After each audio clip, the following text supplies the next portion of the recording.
प्रिय भगतजनों, हमारे चैनल मधुर एहसास में आप सभी का स्वागत है। एक साथ मिलकर बोलिए जय श्री हरि विष्णु। दोस्तों, 15 दिसंबर को साल की एक बेहद खास एकादशी है, सफला एकादशी। जैसा कि इसके नाम में ही सफल शब्द छिपा हुआ है। शास्त्रों में माना गया है कि जो भी भक्त सच्चे मन से सफला एकादशी का व्रत करता है, इसकी कथा सुनता है, उसके जीवन के हर काम सफल हो जाते हैं। चाहे वह काम आपकी नौकरी से जुड़ा हो, व्यापार से या फिर परिवार की खुशियों से। पद्म पुराण के अनुसार भगवान विष्णु को यह व्रत इतना प्रिय है कि वे बड़े से बड़े यज्ञ से उतना प्रसन्न नहीं होते जितना सफला एकादशी के व्रत से खुश होते हैं। आज के इस वीडियो में हम जानेंगे कि इसकी सरल पूजा विधि क्या है और हम इसकी पौराणिक कथा भी सुनेंगे। सबसे पहले पूजा विधि जान लेते हैं। एकादशी के दिन सुबह जल्दी उठकर स्नान करें। हो सके तो इस दिन पीले वस्त्र धारण करें, क्योंकि भगवान विष्णु को पीला रंग अति प्रिय है। घर के मंदिर में सफाई करें और भगवान विष्णु या बाल गोपाल के सामने घी का दीपक जलाएं। पूजा में तुलसी दल जरूर शामिल करें, क्योंकि बिना तुलसी के नारायण भोग स्वीकार नहीं करते। इसके बाद ओम नमो भगवते वासुदेवाय मंत्र का 108 बार जाप करें। ध्यान रखें, इस दिन अन्न और चावल का त्याग करें। केवल फलहार, फल और दूध ही ग्रहण करें। और सबसे ज़रूरी बात, आज के दिन किसी पर गुस्सा न करें और किसी की निंदा भी न करें। आइए अब हम कथा सुनते हैं। पौराणिक काल में चंपावती नगरी में एक राजा माहिष्मत राज्य करते थे। उनके 4 पुत्र थे। उनमें जो सबसे बड़ा पुत्र था, जिसका नाम लोमपक था, वह बड़ा ही पापी और दृष्ट प्रवृत्ति वाला था। वह हमेशा देवी देवताओं की निंदा करता और प्रजा को सताता था।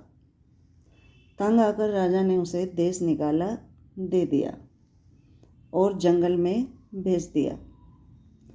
लोमपक जंगल में रहकर चोरी डकैती करने लगा और जानवरों को भी मारकर खाने लगा। वह बरगद के पेड़ के नीचे रहता था और भगवान विष्णु को बरगद का पेड़ अति प्रिय है। संयोग से पौष माह की कृष्ण पक्ष की 10वीं के दिन ठंड इतनी बढ़ गई कि लोमपक ठंड से अकड़ गया। उस रात वह सो भी नहीं पाया और पूरी रात ठिठुरता रहा। अगले दिन यानी सफला एकादशी की सुबह जब उसे होश आया तो वह इतना कमज़ोर हो चुका था कि शिकार करने की हालत में नहीं था। वह दिन भर भूखा प्यासा उस बरगद के पेड़ के नीचे बैठा रहा। शाम को उसने जंगल से घिरे हुए कुछ फल इकट्ठे किए और उन्हें उस बरगद की जड़ के अंदर रख दिया। अनजाने में सही उसने वह फल भगवान विष्णु को समर्पित कर दिए और दुखी मन से कहा, हे प्रभु, यह फल आप ही ग्रहण करें। उस रात ठंड और शरीर में दर्द के कारण उसे नींद नहीं आई। वह रात भर जागता रहा। देखिए प्रभु की लीला, अनजाने में ही सही लोमपक ने एकादशी का उपवास भी किया और रात्रि जागरण भी किया। इस अनजाने व्रत और जागरण से भगवान नारायण अत्यंत खुश हुए। अगली सुबह एक दिव्य रथ आया और आकाशवाणी हुई, हे राजकुमार, सफला एकादशी व्रत के प्रभाव से तुम्हारे सारे पाप मिट गए हैं। अब तुम वापस अपने राज्य जा सकते हो। इसके बाद लोमपक का हृदय परिवर्तन हो गया। वह वापस अपने पिता के पास गया, माफ़ी मांगी और एक धर्मात्मा राजा बनकर राज किया। अंत में उसे मोक्ष की प्राप्ति हुई। दोस्तों, इस कथा का सार यही है कि अगर अनजाने में किया गया व्रत एक पापी को राजा बना सकता है, तो विधि विधान और श्रद्धापूर्वक किया गया पूजन कितना लाभ देगा।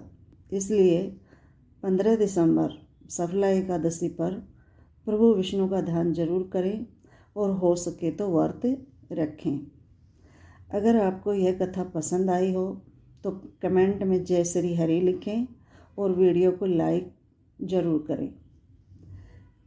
ऐसी धार्मिक जानकारी के लिए मधुर एहसास चैनल सब्सक्राइब करें। आप सभी का दिन शुभ हो। जय श्री राम, जय श्री हरि।